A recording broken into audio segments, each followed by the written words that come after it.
आजको यो चाहिँ नि कतिले युज गर्नुभएको छ कि छैन, मिन्स हुँदाखेरि एकदम धेरै पेट दुख्छ नि, जसको उहाँहरूको लागि चाहिँ यो चाहिँ सही हुँदो रहेछ ल। कति अब म आजसम्म चाहिँ 3 चोटि मात्रै युज भयो होइन। अब यो किनकि मैले चाहिँ गर्दिनँ, म चाहिँ मिन्स हुँदिनँ होइन।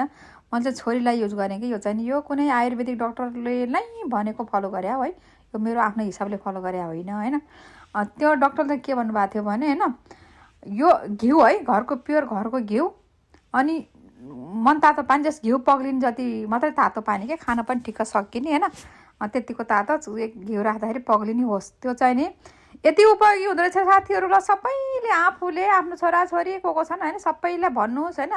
अब होला 100% सबैलाई नहुन पनि सक्छ, तर हुँदो रहेछ है पेट दुख्दाखेरि औषधि नखानु होला। अनि यसमा चाहिँ पानी मैले सानो गिलास ल्याएको छु, मैले ट्राई गर्नु, किनकि मेरो छोरीले बनाएर खाएर गइसक्यो। मैले चाहिँ अब अनि भयो मलाई भनेको पछि ओहो यो त भनिदिउँ न त, सबैलाई त थाहा नहुनसक्छ भनेर मैले भिडियो बनाइहालेँ।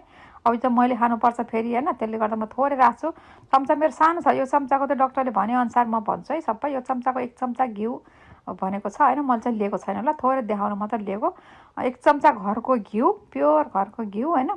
अनि त्यसमा चाहिँ नि त्यो घिउ पग्लिन जतिको तातो पानी क्या, एकदम तातो पनि त खान सकिन्न होइन, त्यो घिउ पग्लिन पनि पर्यो। अनि डक्टरले भनेको चाहिँ नि त्यो तातो पानीमा घिउ मात्रै भनेको थियो। मैले चाहिँ नि पहिलोचोटि छोरीलाई दिँदा के खुरापाती दिमाग लगाएँ फेरि भने, सक्खर क्या, यो गुड जुन सक्खर छ नि यो चाहिँ राखिदिएँ। फेरि मिठो हुँदैन नि त, यो घिउ र पानी त हामीले पहिला पनि खान्थ्यौँ क्या, पहिला व्रत बस्दाखेरि है। अनि त्यो एउटा टुक्रो गुड राखिदिएँ क्या मैले, मिठो होस् भनेर, मिठो बनाउनको लागि। फेरि फालिदिएँ भने त झ्याउ हुन्छ नि त भनेर होइन।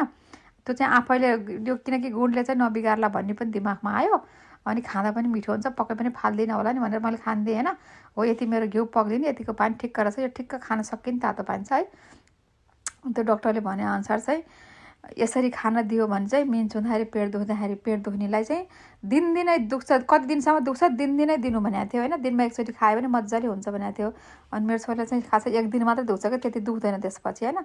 अनि उसलाई हुनुभन्दा पहिला अब हुने बेला भयो भनेपछि दुख्ने। अनि मैले चाहिँ बनाएर दिएँ पहिला दिन गुड राखेर, अनि खाइ ठिक भयो, कम भयो भने औषधि खानु परेन। अनि अर्कोचोटि हुँदा पनि दिएँ होइन, अनि त उसलाई ठिक भयो। अनि आज त उसले आफैले बनाएर किचनमा गएर खाएको देखेँ मैले, गुडै नहाली खाइदिए चाहिँ नि होइन, म ठिक भएको छ यसले, खान्छु, औषधि खानु परेको छैन भनेपछि त धेरै उपयोगी भएन भनेको। त्यही भएर औषधि त कति डेन्जर हुन्छ नि त्यस्तो औषधिहरू त होइन। अनि यति पानी, अब यो पानी त आज मैले खाने हो, अब यहाँ घरमा कोही छैनन् खानेवाला, अब फाल्नु त भएन होइन। र त्यो सँगसँगै त्यो डक्टरले त यो पनि भनेको थियो कि खाली पेटमा यसरी नै तातो पानीमा जसले पनि कि अब हामीले पनि जसले पनि यसरी यो घिउ तातो पानीमा खाली पेटमा बिहान खाने हो भने चाहिँ एकदमै राम्रो हुन्छ। यो कन्स्टिपेसन हुने होइन, पाइल्सको रोग हुने, पेटको समस्या, यत्रो टुक्रो गुड